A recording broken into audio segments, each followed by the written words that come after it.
حضور نبی پاک صلی اللہ علیہ وسلم نے اسلام کا ظاہر بیان کیا، مولا علی نے اسلام کا دوسرا حصہ باطن کھول کے رکھا ولایت کے ذریعے۔ علی اسلام کو بنانے والے ہیں، علی اسلام کو بنایا، پورا کیا، اور علی کے بیٹے حسین نے اسلام کو بچایا، پڑھائے۔ اچھا، مسلمانوں کو اگر دیکھیں تو مسلمانوں کے دو گروہ تھے۔ ایک گروہ جو تھا وہ اہل بیت سے پیار کرنے والوں کا تھا، وہ بہت تھوڑے لوگ تھے، زیادہ نہیں تھے۔ اور دوسرا گروہ جو اکثریت میں تھا، میجورٹی میں تھا، وہ سارے بنو امیہ کے تھے، اور وہ اللہ کے رسول کے گھرانے سے اتنی شدید نفرت کرتے تھے جس کا آپ اندازہ بھی نہیں کر سکتے، اتنی شدید نفرت۔ سنیوں کا کہنا یہ ہے کہ نماز جنازہ سعید بن العاص نے پڑھائی، کیونکہ نماز جنازہ پڑھانے کا کام حاکم وقت کا ہوا کرتا تھا، لیکن یہ ضعیف حدیث ہے۔ لہٰذا آپ اس بات کو جان لیجئے کہ امام حسن مجتبیٰ علیہ الصلاۃ والسلام کا جو جنازہ ہے وہ امام علی مقام امام حسین علیہ الصلاۃ والسلام نے پڑھایا۔ اب آپ اندازہ لگائیے کہ مسلمانوں نے آل رسول کے ساتھ کیا برتاؤ کیا، یعنی مولا علی کی شہادت بھی ہوئی، پھر امام حسن کو زہر کے ذریعے شہید کیا گیا، اور ابتدا ہی میں بی بی فاطمہ کے گھر پر حملہ کیا، ان کے گھر کو آگ لگائی، دھکا مار کے دروازہ توڑا، دروازہ توڑ کر اندر داخل ہونا چاہ رہے تھے، اور دروازہ ٹوٹ کے اندر کی طرف جب گرا تو وہاں بی بی فاطمہ کھڑی ہوئی تھیں۔ دروازہ جس میں موٹے موٹے کیل تھے وہ بی بی فاطمہ کے اوپر گرے، جس میں سے ایک موٹا کیل زنگ آلود وہ بی بی فاطمہ کے پیٹ میں گھس گیا، اور اس سے آپ کے جسم میں زہر پھیل گیا، اور اس طریقے سے آپ اس دنیا فانی سے کوچ کر گئیں۔ یہ مظالم آپ کے سامنے ہیں۔ کیا وجہ ہے اس کی؟ اس کی ایک وجہ جو ہمیں نظر آتی ہے وہ یہ ہے کہ یہ لوگ جو خود کو مسلمان کہتے تھے، یہ در حقیقت مسلمان تھے نہیں، یہ کافر روحیں، منافق روحیں تھیں، جن کو نبی پاک صلی اللہ علیہ وسلم کے گھرانے سے بغض تھا۔ ایک بات ذہن نشین فرما لیں ہمیشہ کے لیے کہ ایسا ہو نہیں سکتا کہ کوئی محمد صلی اللہ علیہ وسلم کو تسلیم کرے اور ان سے محبت بھی کرے، لیکن وہ علی سے پیار نہ کرے، فاطمہ سے پیار نہ کرے، اہل بیت کا ادب نہ کرے، یہ ممکن نہیں ہے۔ کیا کہا میں نے؟ کہ ایسا نہیں ہو سکتا کہ کوئی حضور سے تو محبت کرے اور حضور کی آل سے محبت نہ کرے، یہ ممکن نہیں۔ لہٰذا اہل البیت، مولا علی، مولا حسین، مولا حسن، یہ جتنی بھی اہل البیت کی ہستیاں ہیں، یہ ہمارے ایمان کا حصہ ہیں۔ ان کو ماننا، ان کا ادب کرنا، ان سے محبت کرنا، یہ قرآن مجید کا حکم ہے۔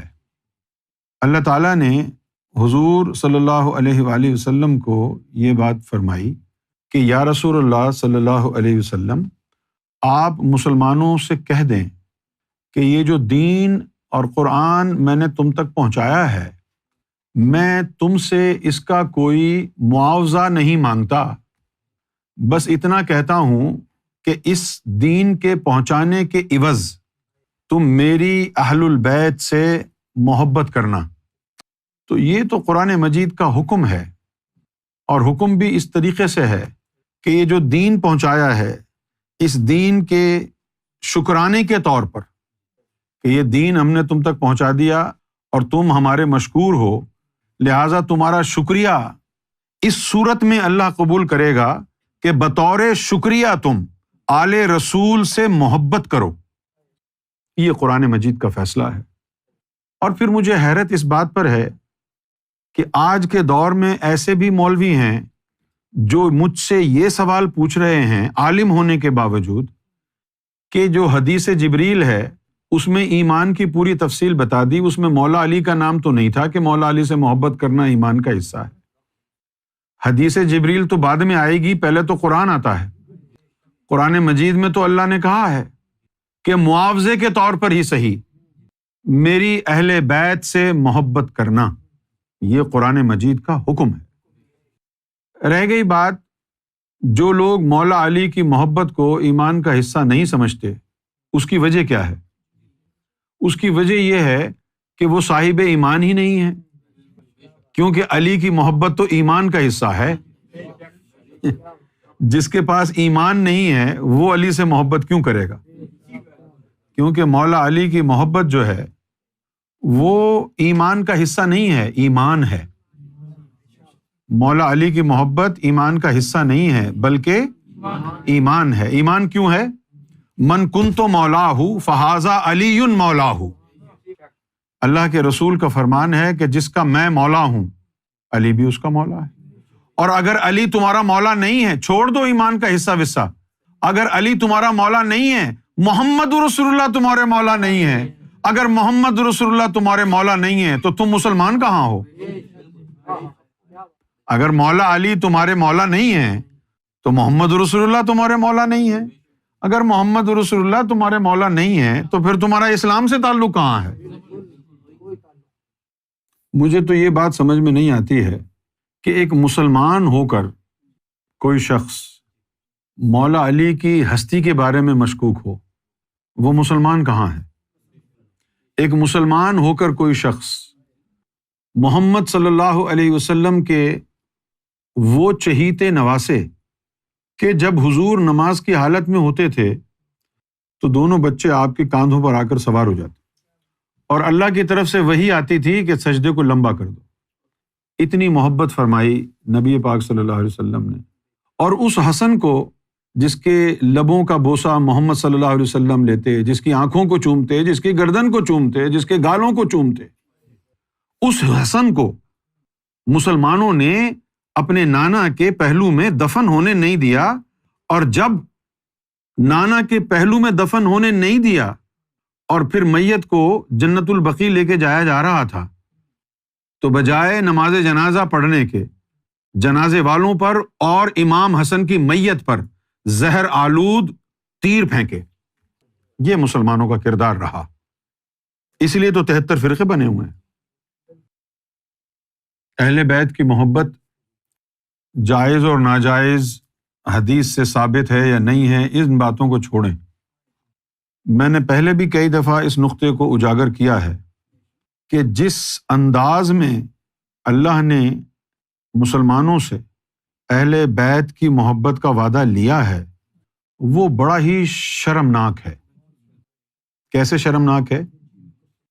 کہ اللہ تعالیٰ جو ہے وہ نبی پاک کو مشورہ دیتا ہے کہ کہو کہ یہ جو دین میں نے تمہیں پہنچایا ہے، اس دین کا شکریہ ادا میں کوئی تم سے معاوضہ نہیں لیتا، بلکہ معاوضے کے طور پر تم میری اہل بیت سے محبت کرنا۔ یعنی یہ بڑی شرم والی بات ہے۔ معاوضہ بھی نہ ہو تو یہ ہمارا فرض ہے کہ ہم اپنے آقا و مولا، اپنے نبی محبوب الہی سیدنا محمد صلی اللہ علیہ وسلم کے پیارے چہیتے نواسوں کو اپنی محبت کا، اپنے ایمان کا محور بنائیں۔ یہ ہمارا ایک فطری تقاضا ہے، یہ ایک نیچرل انکلینیشن ہوتی ہے نا کہ نبی پاک نے جن سے محبت کی ہمارے دل میں خود بخود ان کے لیے محبت کا جذبہ پیدا ہو جائے۔ تو اس طریقے سے بھی جب کہہ دیا تو بھی نہیں مان رہے۔ یہاں پر جو ایک سینسٹیو پوائنٹ ہے وہ سینسٹیو پوائنٹ یہ ہے کہ ایک روایت ایسی ہے سنیوں نے جس کو کوٹ کیا ہے کہ جس میں لکھا ہے کہ بی بی عائشہ نے پہلے الاؤ کر دیا تھا۔ سنی کہتے ہیں کہ بی بی عائشہ نے تو الاؤ کر دیا تھا، مروان آیا تھا، اس نے دنگا فساد کیا، جس کی وجہ سے امام حسن کو حضور کے پہلو میں دفنایا نہیں جا سکا۔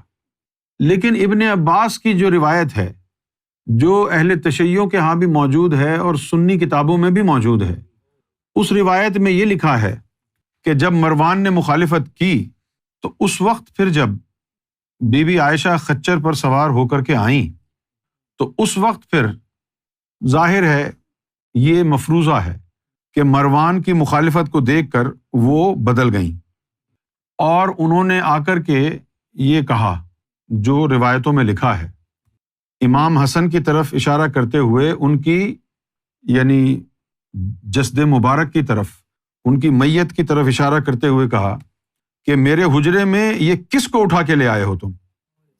یہ میرا گھر ہے، میں یہاں کسی کو دفنانے نہیں دوں گی۔ یہ ایک روایت میں یہ لکھا ہے۔ تو اب نہ ہم تھے وہاں پر نہ آپ تھے وہاں پر، لیکن ایک بات جو ہے وہ بڑی مشکوک ہے۔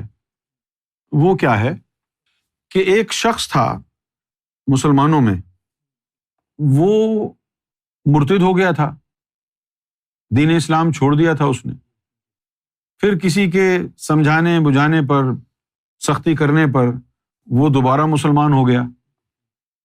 جب وہ دوبارہ مسلمان ہو گیا تو ابو بکر صدیق نے اپنے گھر کی ایک خاتون سے اس کی شادی کر دی۔ تھا وہ مرتد اور منافق۔ ایک پولیٹیکل موو یہاں پر چلا بنو امیہ نے، جس کے نتیجے میں اس کو دوبارہ بظاہر سب کے سامنے کلمہ پڑھوا دیا، مسلمان کر دیا۔ ابو بکر صدیق کے گھر کی ایک خاتون سے اس کی شادی ہو گئی۔ پھر اس کی 3 بیٹے ہوئے، تو اس کے جو 3 بیٹے تھے ان میں سے ایک بیٹا جو تھا وہ یزید کے ساتھ مل گیا اور اس نے ایک عورت کے ذریعے زہر دلوایا۔ بی بی عائشہ کے خاندان کے تھے وہ، اور باقی جو 2 بیٹے تھے وہ جب امام حسین کربلا میں تھے تو وہ یزید کی فوج کے ساتھ تھے، اور ان 2 بیٹوں نے ہی امام حسین کے اوپر تیر برسائے اور قتل بھی انہی کے ساتھ شمر العین کے ساتھ مل کے کیا۔ یہ ابو بکر کے خاندان کے، بی بی عائشہ کے خاندان کے لوگ تھے۔ اب چونکہ یہ خاندان کے لوگ تھے لہٰذا ایک سوچنے والا، پڑھنے والا اس کو یہی اندازہ ہوگا کہ کیا اس میں بی بی عائشہ بھی شامل تھیں؟ شک ہوگا نا۔ اب بی بی عائشہ اس میں شامل تھیں یا نہیں تھیں یہ تو اللہ ہی بہتر جانتا ہے۔ میں آپ سے سچی بات کہہ رہا ہوں، ٹھیک ہے نا بھائی؟ وہ اس میں شامل تھیں یا نہیں تھیں اللہ بہتر جانتا ہے، اللہ کا رسول بہتر جانتا ہے۔ ہم آج یہ بات کر رہے ہیں 1450 سال کے بعد، نہ جانے وہ شامل تھیں یا نہیں تھیں۔ اگر ہم کہہ دیں کہ شامل تھیں اور یوم محشر میں پتہ چلے شامل نہیں تھیں تو پھر یہ بہتان ہو جائے گا ان پر۔ اور اگر ہم یہ کہیں، بی بی عائشہ کا دفاع کریں کہ نہیں وہ شامل نہیں تھیں، تو ہمیں کیا پتا کہ وہ شامل نہیں تھیں؟ اگر وہ شامل ہوئیں تو یوم محشر میں ہمارا حشر ان کے ساتھ ہوگا۔ لہٰذا میرا موقف یہ ہے کہ چونکہ ہمیں معلوم نہیں ہے کہ وہ شامل تھیں یا نہیں تھیں، لہٰذا نہ ہم ان کا دفاع کریں گے اور نہ ہم یہ کہیں گے کہ نہیں وہ شامل تھیں۔ ہم یہ کہیں گے کہ اللہ اور اس کا رسول بہتر جانتا ہے، لیکن جو آل رسول کا دشمن ہے، جو اہل البیت کا دشمن ہے، جو علی کا دشمن ہے، حسین کا دشمن ہے، حسن کا، بی بی فاطمہ کا دشمن ہے، عباس علمدار کا دشمن ہے، ہم ان سب پر لعنت بھیجتے ہیں۔ جو ان کی دشمنی میں ملوث ہے، ہم ان تمام بغیرت بے حیا انسانوں پر لعنت بھیجتے ہیں۔ لیکن یہ سٹوری ہے جو آپ کے سامنے ہے۔ اب اتنی جو کھچڑی پک گئی تھی وہاں، یہ دشمنیاں پہلے ہی سے چل رہی تھیں، تو آپ اندازہ کر سکتے ہیں کہ آگے جا کے کیا ہوا ہوگا۔